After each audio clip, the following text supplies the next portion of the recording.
বাচ্চারা ওই ভূমিকম্প দেখে আপনার ওই রাস্তাতে যাইতে নিয়েছিল, পরে যে আপনার ওই যে ওয়াইলটা উঠে এসে পরে আর কি। হ্যাঁ, দুজন হসপিটালে, বাচ্চার মা আর একটা বাচ্চার প্রতিবেশী।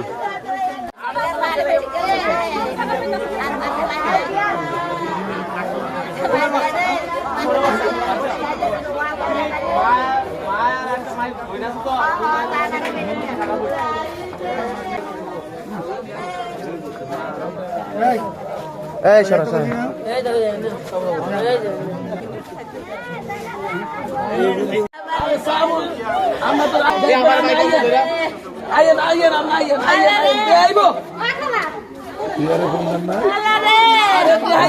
আইয়েন